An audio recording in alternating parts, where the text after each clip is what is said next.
Alright guys, what's up? It's Carlos, the voice of El Paso. So, before I get started, I need to apologize because the professional boxer's name is Abel Mendoza, not Munoz. I don't know why I've been saying Munoz. I probably just got that name stuck in my head. I apologize for that. Some of you are probably like, who is he talking about? Anyways, now that we got that out of the way, alright. So recently we saw a message he put out on Instagram congratulating Pitbull Cruz on his victory over Raleigh. Okay, not a big deal. But then he goes on to say, let's make a fight happen between the two of us. Alright, so there's three perspectives on this. A perspective for him, well, there's more like four. The perspective for Abel, the perspective for Pitbull, the perspective of El Paso, and for boxing. All right.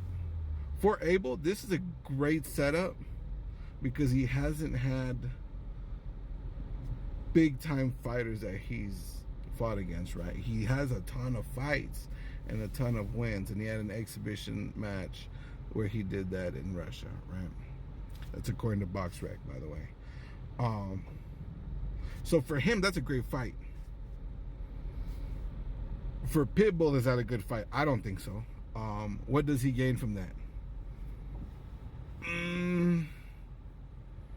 That's just another victim on his list, right? And he doesn't get a world championship behind it. The payout won't be as big as he probably deserves for what he's doing right now.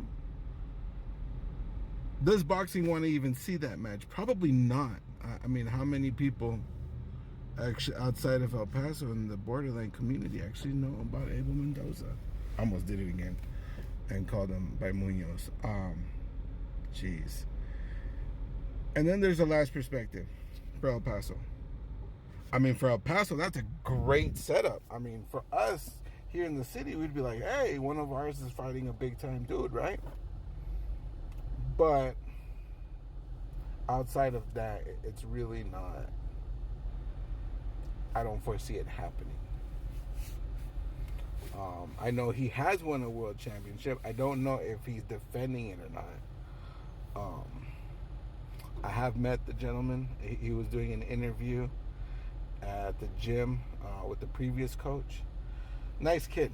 Super polite, very respectful. Got nothing but good things to say about him as a person. I just don't think the boxing community would benefit by him actually getting that match set up. And I don't think it would benefit Pitbull Cruz either, which is unfortunate. But what does that say about the community, though? There's a lot of fighters here in the city, and people that think that this community doesn't have a lot of guys fighting professionally. It's just not true. You have him, you have Javier Tovar, you have Jennifer and Stephanie Hahn, the sisters. Along with that, you have I believe his last name is McGee. I can never remember his first name.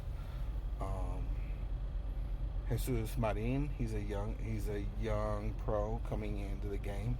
There's a lot of guys that are out there outside of them, right? So what do y'all think? Y'all let me know in the comments what y'all think. As always, this is Carlos at Let's Talk, the voice of El Paso. Talk to me and I'll talk back. Peace.